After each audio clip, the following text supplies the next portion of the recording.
مجھے ایک صاحب نے سوال پوچھا، کہنے لگے میلاد کس کو منانا چاہیے؟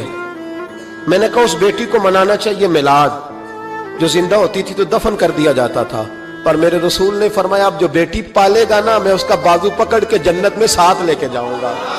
میں نے کہا میلاد اس ماں کو منانا چاہیے جس کا بیٹا گلے میں رسی ڈال کے ماں کو منڈی میں بیچ آتا تھا۔ میرے مصطفیٰ کریم نے فرمایا جنت 7 آسمانوں کے اوپر سدرۃ المنتہا کے پاس تھی، پر میں نے وہاں سے کھینچ کے لا کے ماں کے قدموں کے نیچے رکھ دی ہے۔ میلاد اس باپ کو منانا چاہیے جس کی اولاد ڈنڈوں سے مارتی تھی، پر رسول کریم علیہ السلام نے فرمایا سن لو سن لو سن لو، اب جس کا ابا راضی ہوگا اسی کا اللہ راضی ہوگا۔ میں نے کہا میلاد اس غریب کو منانا چاہیے جو بھینس کی طرح بکری کی طرح منڈی میں بکتا تھا، پر مصطفیٰ نے کالے رنگ والے حبشی غلام کو سینے سے لگا کے کہا غریبوں کو چھوٹا نہ سمجھنا، میں اللہ کا رسول جب جنت میں جاؤں گا تو آگے بھی غریب ہوں گے، پیچھے بھی غریب ہوں گے، دائیں بھی غریب ہوں گے، بائیں بھی غریب ہوں گے۔ فرمایا امیر ویٹنگ لسٹ میں ہوں گے، 500 سال بعد جنت میں جائیں گے، غریبوں کے لیے جنت کے دروازے 500 سال پہلے ہی کھلوا دوں گا۔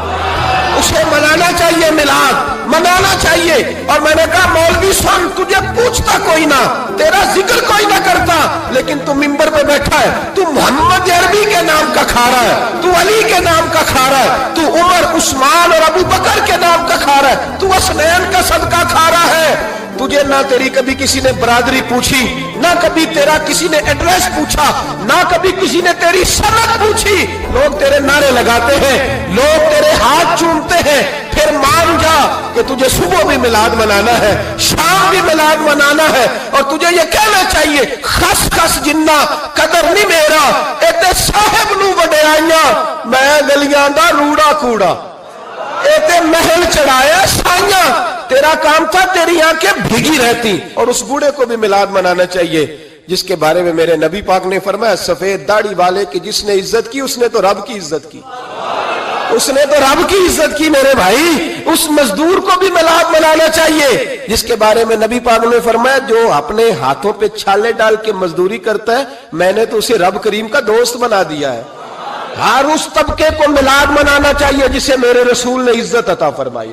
اس بہن کو بھی میلاد منانا چاہیے جس کے بارے میں نبی پاک نے فرمایا اگر کسی کا باپ چلا جائے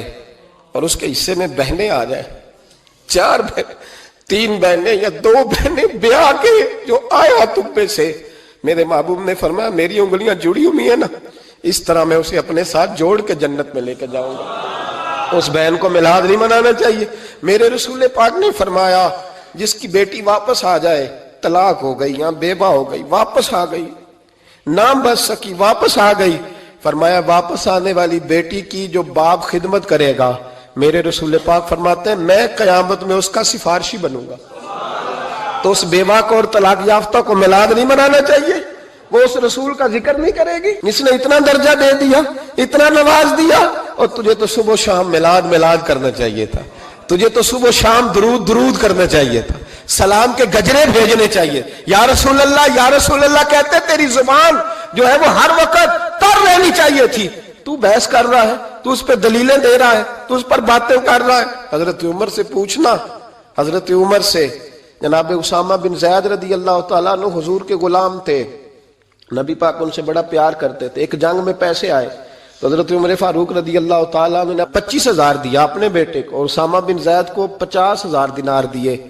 بیٹا کہنے لگا ابا جی وہ تو چھوٹے ہیں میں بڑا ہوں، وہ حضور کے زمانے میں بچے تھے میں جہاد کرتا تھا، یہ آپ نے کیا کیا؟ تو حضرت عمر رو پڑے، کہنے لگے بیٹا یہ تیرے باپ کے سر پر جو عزت کے بال ہیں یہ مصطفیٰ کے اگائے ہوئے ہیں۔ نبی پاک اسامہ سے نبی پاک کا پیار بڑا تھا، حضور کی محبت بڑی تھی۔ بیٹا اس کے ناک سے رینٹ نکلتی تھی تو رسول پاک اپنے ہاتھوں سے صاف کر دیتے تھے، حضور اس کو گود پہ بٹھاتے تھے۔ میں کیسے بھول جاؤں رسول پاک کے احسانات کیسے۔ حضرت عمر جا رہے تھے تو مکے کے رستے میں ایک تنا آیا، کھجور کا خشک تنا، حضرت عمر نے اس کو بازوؤں میں لے کے رونا شروع کر دیا۔ عمر کیا ہوا؟ کہنے لگے یہاں تو میں اونٹ چرایا کرتا تھا، یہاں اور میرا باپ مجھے مارا کرتا تھا، دیکھو آج عمر نعرہ لگاتا ہے تو کیسر و کسرا کام، او بھائی اصلہ نال جے نیکی کریے، ہاں اصلہ نال